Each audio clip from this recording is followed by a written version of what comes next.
My name is Craig Broman, and I direct City Bible Forum, which is the organisation hosting tonight's event, along with the Capri.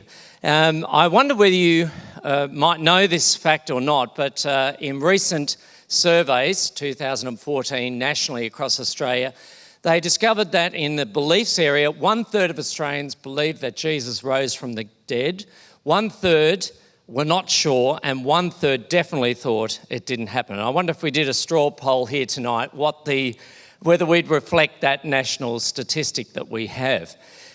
City Bible Forum is an organisation that thinks that Jesus, because he has risen from the dead, makes a world of difference to the way that people can go about their work every day. And we basically organise things like this so that people can ask the bigger questions and stop and take a breather in their work life to think about the things that might matter to them in life. And so tonight we're going to do that by showing you a film called Risen. Now, just before you think that someone's kidded you into coming tonight to just another Jesus movie, it's not. It's actually a proper movie, and it's been put together from the point of view and told through the eyes of a skeptic. So particularly in this case, a Roman tribune. And for that very reason alone, I think for many people here tonight, you'll find it quite a comfortable movie to watch and to experience.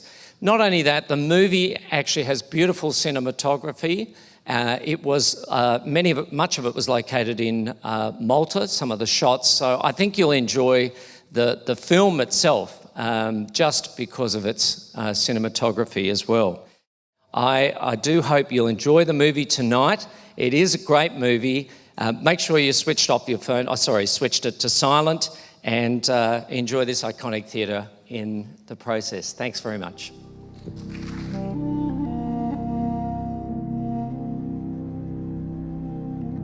Well, I'm Kari Seeley. As the soundtrack finishes off, I'll be facilitating our conversation this evening and also taking your questions. On your way in, you would have received a piece of paper, and down the bottom of that is the text number. You can send in your questions. But in the meantime, I'd like to introduce our panel to you.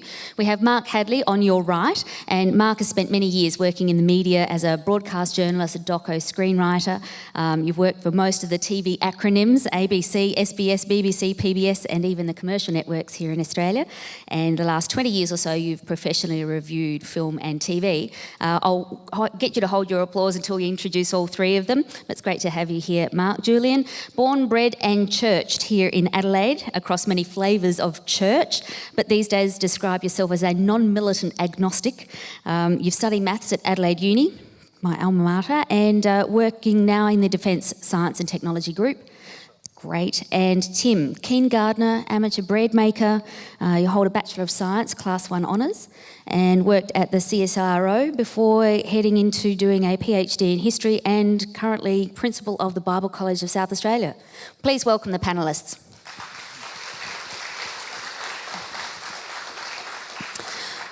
Well, it's the first time I've seen the movie. It certainly wasn't Asterix and Obelix. Every now and then I kind of had visions of Baldric, but I'd love to know, what did you guys think? Mark, you've seen it several times. Tim, your first viewing. Julian, have you seen it before? Second time. Okay, guys, what did you think? If I'm going to start off, maybe I'd say that is a phenomenal task as a scriptwriter to try and tell the story of Jesus. You might as well try and, I don't know if there's a harder story to tell, basically because it divides and polarizes people so much. So personally, as a film, I actually got more out of it. I mean, this is the fourth time I've seen it now, and I feel like my initial reactions were, oh, gee, I don't know how I feel about that. But some of it, it actually gets better. It grows on you in some degrees. Mm-hmm. Mm-hmm. Julian, you've seen it twice. Oh, look, I saw it twice. The first time, I have to admit, I didn't really enjoy it. The second time, I got a lot more out of it. And it didn't drag as much. The first time it really seemed to drag for me. And I would have liked if it was more of a mystery, actually, because to me it was like a mystery, solving a mystery. I would have liked more of that. And there seemed to actually be a bit more of a mystery the second time around for me. So yeah, more positive the second time. Okay, and Tim, your first viewing? Yeah, I mean, you've got to appreciate, of course, it is a telling of a story. So just distilling out, well, that stuff clearly we have is kind of a reflection of what we find in the Bible, and that stuff's kind of made up, but it's a good story. So at the level that it risks being confusing at one level, but at another level I thought it was pretty good. I particularly liked it was raw. Like, we get kids' storybook Bibles where everyone's very clean and squeaky, and sort of even Goliath has a smile on his face next to David. It wasn't that, which I think was good. And I think I liked that it showed the Romans actually a bit of depth. This is not just goodies and baddies. This is people wrestling with something difficult. And some of them sit on one side of the fence and some on the other. So I quite like that. I like when films show there's conflict internally. So certainly the main character, that was clear, but I think with others as well. Mark, some of your role in the media has been in reviewing movies. As a professional reviewer, and you're published in 17 publications with your reviewing, what sort of things do you look for when you're reviewing a movie, and how did this stack up? So one of the things I specialise in is not so much the director did this or the actors did that, or gee, you'll love this for the special effects. The thing I particularly specialise in is worldview. So when I look at a film, I'm asking all the time, what does this film tell us about life? Or what's its answer to relationships? Or what are we trying to get out of this? Because every film has a view that the story rises out of. So when I looked at this, I guess I saw not just, you could just look at it and see it as a Christian story or an attempt at telling a particularly interesting piece of history. But what I saw coming out of it more was the confusion of this particular age. So you actually have, this is pitched at a very 21st century audience. This wouldn't play well in the 20th century. There was much more sense of, we know what's going on in the world. We know why things are good and why things are bad. Whereas in this age, the key character, Clavius, is spending his entire time trying to work out the distinction between what he has to do for a living and why it somehow sits wrong with him. And there's an answer that there's that, what do they call it? There's that day without death that he's looking for. And I think that's a question that's a very 21st century question. What gives meaning to this? So I guess that was the worldview that was coming out of it, and I found that particularly interesting. Mm-hmm, mm-hmm. Julian, you self-confessed an agnostic, but non-militant, which is, does that just make you a nice guy who doesn't convince? Probably a bit of tongue-in-cheek there, I think. Lots of people accept that Jesus Christ was a person of history, but lots of people also claim that he was more than just a good teacher. Why do you think there's nothing more to Jesus than just historical figure, good teacher? Okay, I'm probably not going to give the answer you're expecting. It's not that I don't think there's nothing more. I'll try and be brief, but it's hard to explain. I did statistics all through uni, and statistics is all about hypothesis testing. So the question is, you pose the hypothesis Jesus rose from the dead, and how well does the data fit that hypothesis? Because what we have is data, we don't have facts, and what I mean by data is that something happened then, we have an oral tradition which would have evolved with time, people wrote it down, those writings were modified over time, and finally we have the copies we have now. So we don't have facts, we have data. Anyway, but the point is, you have a hypothesis, does the corrupted data fit the hypothesis? And I don't think you can reject the hypothesis, which may not be the answer you expect, but that doesn't tell you how likely the hypothesis is. So this is kind of geeky maths talk, but what I want to know is what's the probability of the hypothesis given the data? And that's a different question. And you can't answer that without belief. Mm-hmm. And I'm going to go geek again.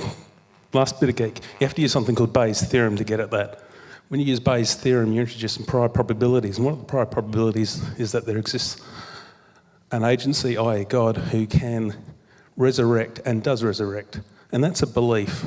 And the historical data won't get you at that. So that's why I don't believe. I don't actually reject the hypothesis, but what I don't know is what's the probability of the hypothesis given the data. So that's where I'm coming from. And in fact, it reflects a question that we've received already from the audience. Are there other sources for Jesus' resurrection other than the Bible? Tim? Certainly the tradition is young and early, so people talk about Jesus, talk about that the belief in the risen Jesus is an established belief very early on. The thing is, most people who experienced the risen Jesus, if that's what's happened, were those to whom it was entrusted. So their experiences, their witness is in the Bible.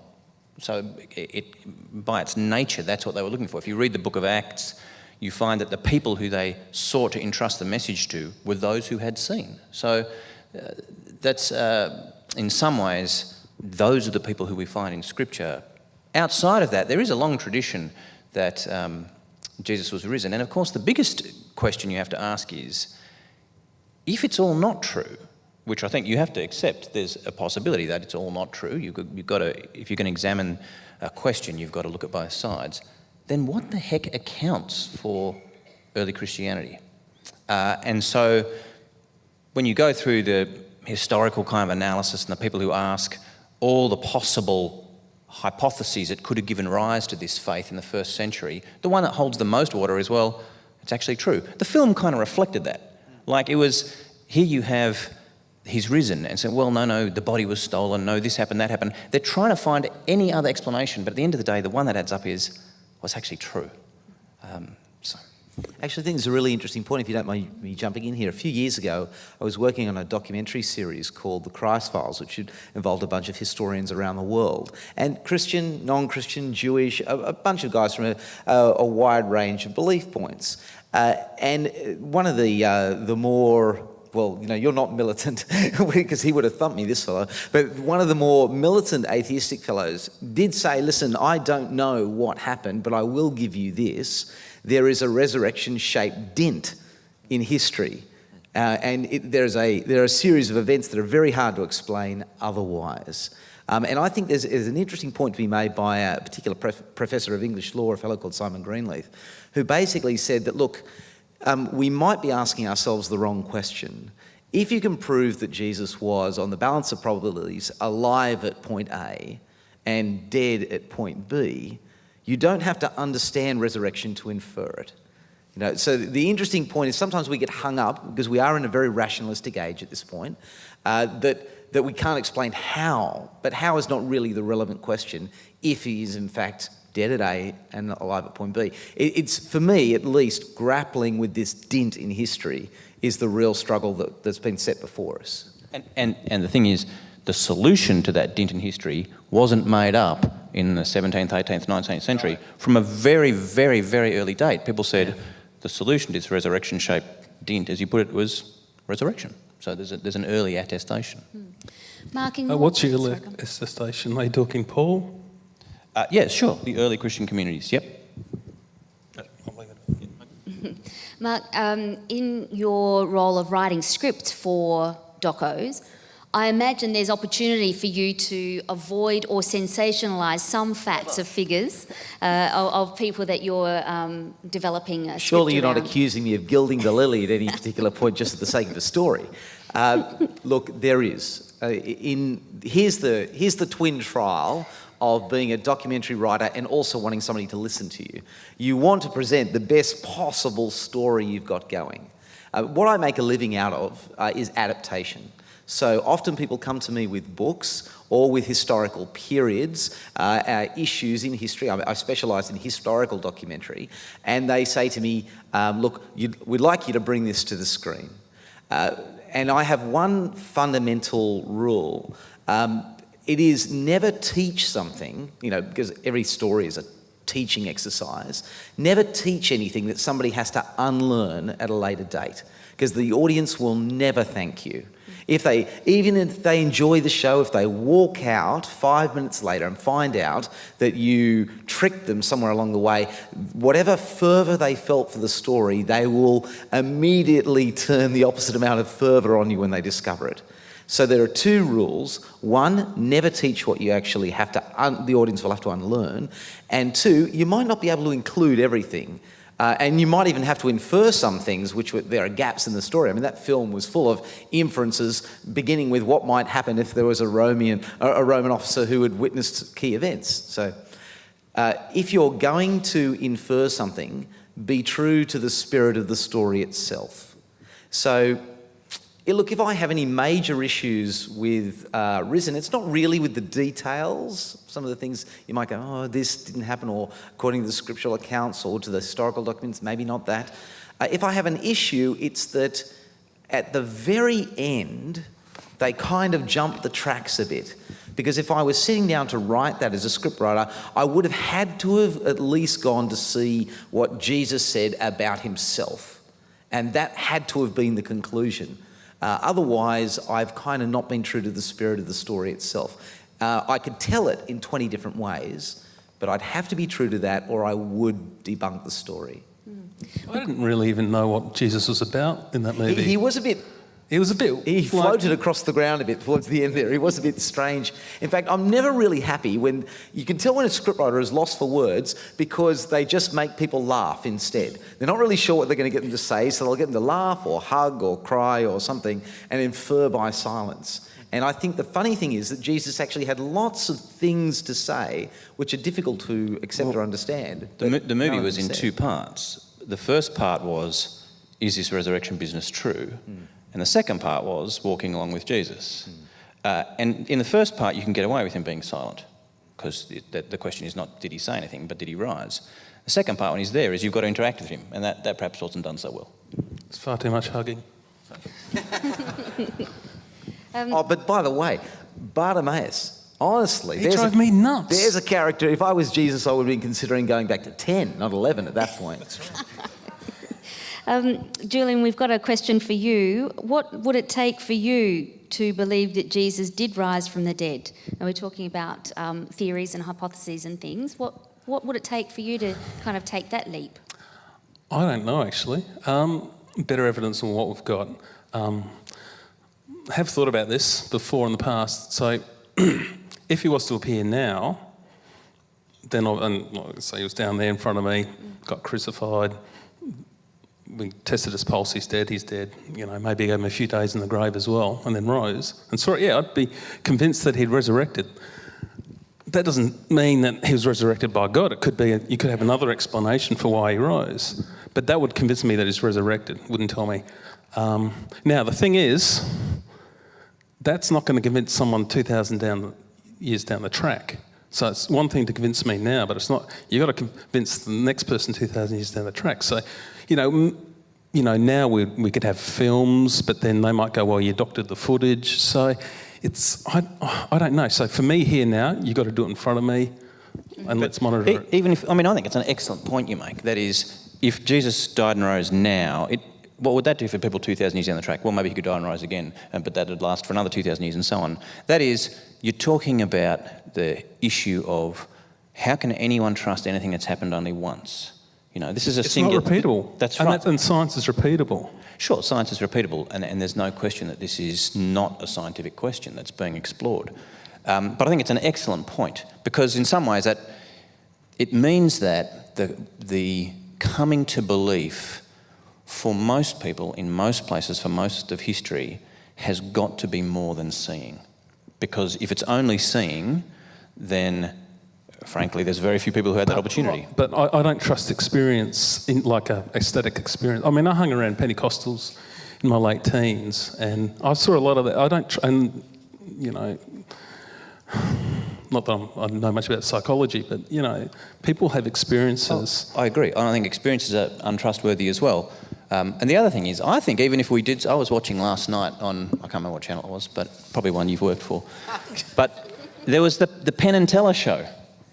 And people do amazing stuff. Like, I reckon on that show, they could kill someone in front of you and resurrect them, and you'd go, I saw it, but it's still a trick. So I think even if you saw it, and I think this is part of the tension that the scriptures bring to us, the story of Jesus brings to us. Even if you saw it, I reckon plenty of people would still not believe it. I'm not saying you. No, I agree. But I'm saying it's not the kind of thing like a scientific experiment or like a mathematical formula where everyone is intellectually painted into a corner and there is no possibility except to believe. That's not how history works. So I guess what I'd say then to God, if you're listening, is there another way that you can actually prove your existence to us? Could you do it through science in some way? Like, for example, we'll pick on the intelligence design. I mean, I actually find some of that stuff actually more convincing myself. Or do you do it through the fine-tuning constants? I find that stuff actually far more convincing because we can do experiments and we have more data as well. But the issue with that again, and I'm kind of, here I am trying to argue you out of having anything to believe in. It's a great position for the principal of the theological college. Right. Yeah. You're going to be fired in the morning, by the way. Yeah, that's fine.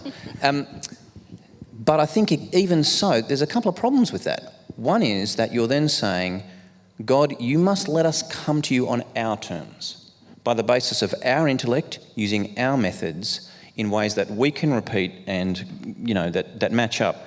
And I think God is not actually, limited by that, nor subject to that.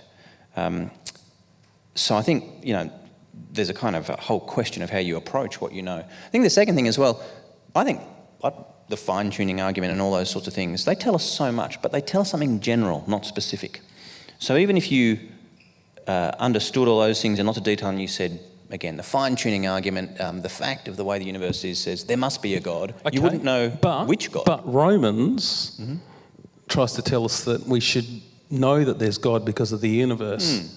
So Romans is, I would say, be contradicting what you're saying. No, what I'm saying is Romans tells us, so the book, Paul's letter to the Romans, first chapter, certainly talks about there being enough in evidence in the world around us to say there is some kind of God. So in some ways saying what you're looking for... This is no excuse. But in what you're saying, that's there. There's enough for us to intuit. But what it also says is it's unlikely to be enough for you to determine, it's the God and Father of the Lord Jesus Christ. I agree with that part. So now, could we kind of bring this back now to the movie? And another question has come in from the audience. Like, I'm enjoying the discussion, but we'll carry on with your texted messages. Keep them coming through. Why is the resurrection such a line in the sand? Why is it so pivotal to Christian teaching? Sure. Well, frankly, because if it's not, what's the point? I mean, I think the movie said it very well, which is... this is the answer to life after death. At the end of the day, as far as we see apart from the resurrection, when you're dead, or we have a number of speculative hypotheses. What the resurrection says is, no, in history, we have an example of someone living on the other side of death. So if you're interested in life on the other side of death, you have one case study to go and look at it. Now, if it's untrue, then even the Apostle Paul says in Corinthians, Christian people are of all people the most to be pitied because we're putting our hope in something that's a load of rubbish. So at the end of the day, I think that's half. Julian wants to chip in. I've got another half, but I'll save that. I think Mark wants to share something. I just want to say that from a filmmaker's point of view, when you take the mystical out of Christianity, when you take the miraculous out, you actually end up with a very anemic worldview. It's one of the things I dislike the most about it. And I was saying before, when it's important to look at a film and see what its worldview is, Christianity devoid of Jesus and what Jesus said or what Jesus actually did becomes just a collection of do-gooder sayings that really doesn't explain its own history, let alone do much good now. And I think this is the interesting thing for me. Look, as a writer, the interesting thing for me, yes, you've got the big questions about the resurrection, but look at Jesus as a man and find me another character that comes close in human history. Even as a long time ago, as a person who wasn't really a person of faith, confronting that character, I couldn't have written him. And I can't understand him yet, even in 100%, the way I'd like to. He defies the history we have, but he doesn't go away. And I figure that it's interesting, we could wrestle with the resurrection question, but you could look at Jesus as a person and ask yourself, what am I dealing with here? And that would take you a long way too. Now, Julian, I just wanted to kind of wrap up. We've got another one question each. But when I was preparing for this night, I was chatting to a friend who is not a believer.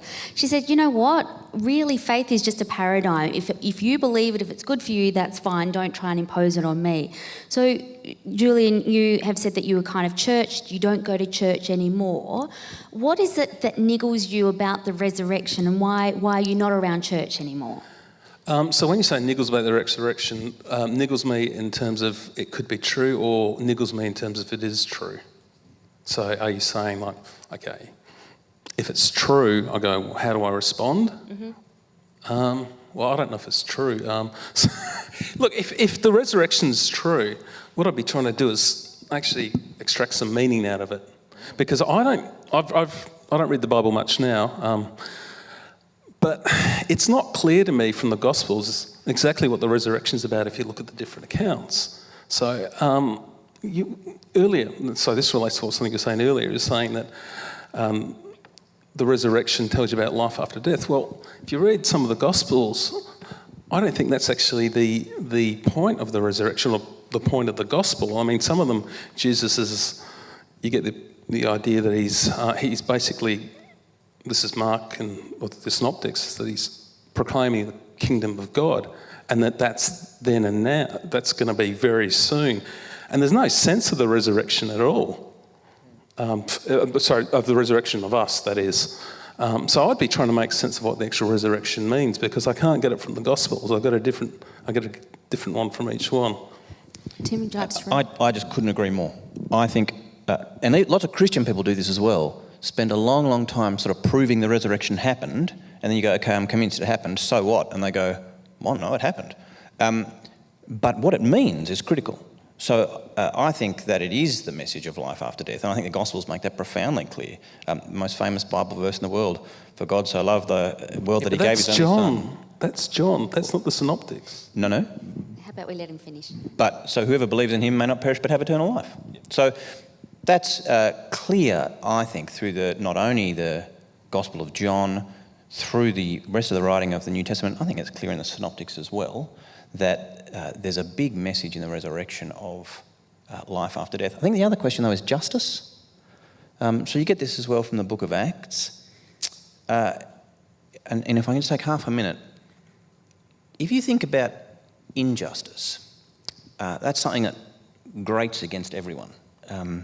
What happens when someone commits a terrible crime and actually gets off scot-free and lives a happy life? And, you know, part of what the New Testament tells us the resurrection is about is justice.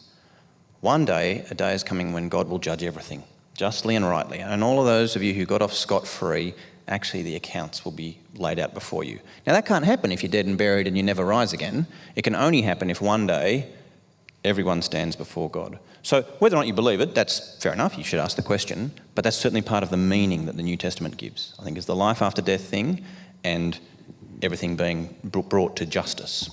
And Mark, people are often asked to park their faith at the door when it comes to work. What difference does believing in the resurrection make for you in daily life?